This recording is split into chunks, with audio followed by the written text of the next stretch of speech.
আসসালামু আলাইকুম। আজকে বৃষ্টির মধ্যে ঝামেলা ছাড়া কিভাবে খিচুড়ি রান্না করা যায় দেখেন। 2 পট চাউল নিছি, 1 পট ডাল নিছি। এই যে গুঁড়া মরিচ দিয়ে দিলাম,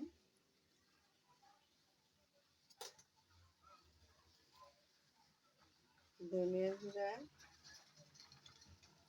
একবারে মাখায়া বসাই দেব রাইস কুকারে।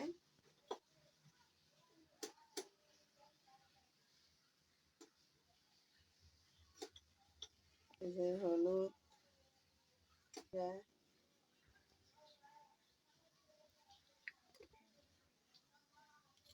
তেজপাতা, গরম মশলা, এই দেখেন এটা হচ্ছে রসুন, কাঁচা রসুন দিয়ে দিলাম কতটি কাঁচা রসুন, তারপরে বাটা পেঁয়াজ দিয়ে দিলাম, আদা রসুন বাটা 2 চামচ,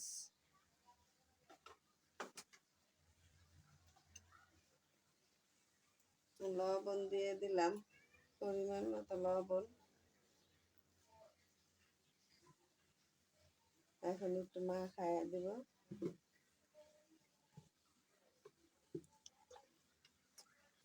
মাখানো শেষ হয়ে গেছে, মশলা দিয়ে মাখায় রাখছি। এখন পানি দিয়ে দেব। রাইস কুকারে তো 2 পট চাউলে আপনি চিকন চাউল 3.5 পট পানি দিতে হবে। 3.5 পট পানি দিলে খিচুড়িটা একদম ঝরঝরা হবে।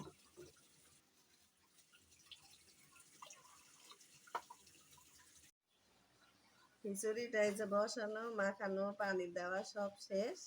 এখন রাইস কুকারে এই যে দিয়ে দিলাম।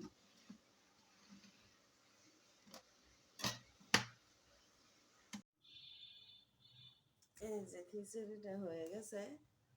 রাইস কুকারে ঝটপট খিচুড়ি রান্না। এই যে খিচুড়িটা হয়ে গেছে, কি সুন্দর ঝরঝরা হয়েছে।